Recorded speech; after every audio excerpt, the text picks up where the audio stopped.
Hello everyone ជួបជាមួយនឹងនាងខ្ញុំ Lyda សាជាថ្មីម្ដងទៀតហើយក៏សូមស្វាគមន៍មកកាន់ភាសាអង់គ្លេសសម្រាប់ថ្ងៃនេះផងដែរអញ្ចឹងនៅក្នុងវីដេអូនេះនាងខ្ញុំបានលើកយកអំពីពាក្យមួយ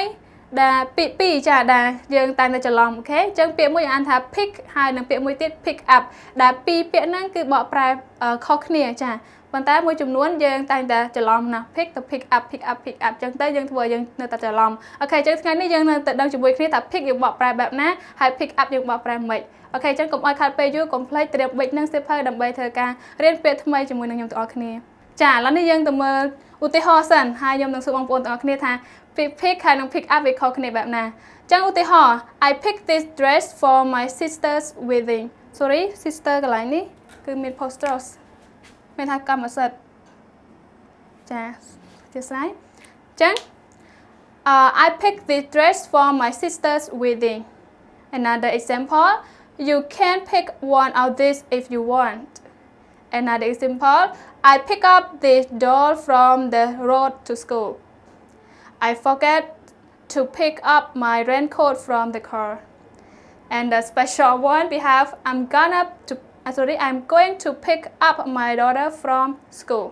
Okay, ឡើងវិញអញ្ចឹងប្រយោគមួយនិងប្រយោគផ្សេងទៀតគឺមានខុសគ្នា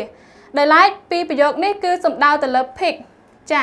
ដែល pick បកប្រែថារើសដែលមានថាយើងមានជំរើសក្នុងការរើសឧទាហរណ៍ថាយើងមាន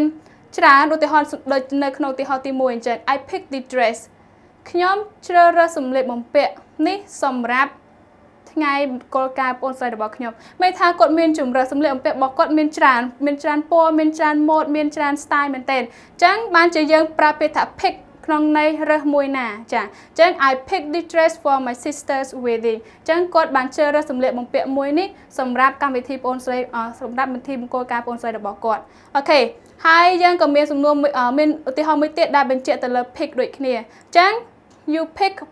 you can pick one of this if you want អ្នកអាចរើសមួយបានក្នុងចំណោមទាំងអស់ហ្នឹងបើសិនបើអ្នកចង់បានអូខេអញ្ចឹងនេះស្រួលមែនទែនជ្រើសរើសមួយណាដែលគាត់ចង់បានគាត់ស្រឡាញ់គេហៅថាកូនក្មេងអញ្ចឹងយើងមានប្រភេទស្ករគ្រាប់ច្រើនអញ្ចឹងយើងអាចនិយាយថា you can pick one of this if you want ហើយរើសមួយបានបើសិនជាកូនឬក៏ក្មួយចង់បានអូខេអញ្ចឹងយើងប្រើពាក្យ pick ដោយឡែកក្នុងន័យជ្រើសរើសមួយអូខេជ្រើសរើសក្នុងចំណោមមួយអាចនឹងយកអំពីប្រភេទស្បែកជើងថាយើងមានស្បែកជើងច្រើនអញ្ចឹងយើងប្រើពាក្យថា pick ដូចគ្នា I pick my shoes I picked this shoe for my trip អូខេទីហោហើយដោយឡែកយើងមានពាក្យ pick up នៅក្នុងពីរប្រយោគខាងលើនេះដែលមានន័យថាគឺបងប្អូនរើសអ្វីមួយលើកតាំងអ្វីមួយរើសអ្វីមួយឬក៏លើកអ្វីមួយអូខេអញ្ចឹងយើងទៅមើលឧទាហរណ៍ I pick up this doll from the road to school ខ្ញុំបានរើសកូនកំមុំជ័រនេះចាតាមផ្លូវដែលទៅសាលារៀនអូខេរើសអញ្ចឹង pick up បកប្រែថាលើកឡើងឬក៏រើសអ្វីមួយអូខេដែលខុសពី pick ដែលយើងបកប្រែថា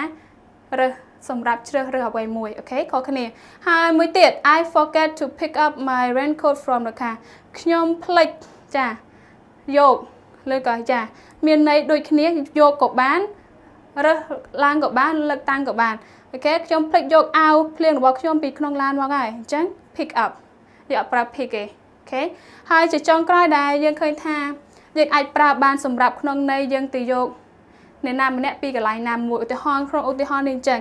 I'm going to pick up my daughter from school ខ្ញុំនឹងទៅយកខ្ញុំនឹងទៅយកកូនស្រីរបស់ខ្ញុំពីសាលារៀនមកអញ្ចឹងយើងអាចប្រើ pick up បានអូខេ pick up ក្នុងន័យបងប្អូនអាចបកប្រែថាយកឧទាហរណ៍ថាខ្ញុំបានយកខ្ញុំភ្លេចយកអាវរបស់ខ្ញុំចេញពីឡានមកហើយខ្ញុំបានរើសខ្ញុំរើសបានកូនកំមុំនេះមកពីតាមផ្លូវទៅសាលារៀនខ្ញុំនឹងទៅយកកូនស្រីរបស់ខ្ញុំដោយឡែក pick នេះគឺបងប្អូនអាចប្រើបានសម្រាប់តែការជ្រើសរើសអ្វីមួយ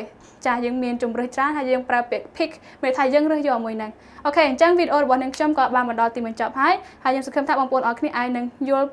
ត្រួសឬក៏ខ្លះឬក៏បានច្រើនកាន់តែល្អហើយបើសិនជាអាចទេបងប្អូនអាចនឹងបង្កើតប្រយោគដើម្បីបងប្អូនប្រកបវិជ្ជាថាបងប្អូនអាចចេះប្រើពីរពាក្យហ្នឹងដាច់ដោយឡែកពីគ្នាបានចឹងជាចុងក្រោយនាងខ្ញុំ Lyda សូមអរគុណនិងជម្រាបលាបងប្អូនទាំងអស់គ្នាសម្រាប់ការតាមដាននិងទស្សនាវីដេអូនេះរហូតដល់ចប់ជួបគ្នានៅវីដេអូផ្សេងទៀតបាយបាយ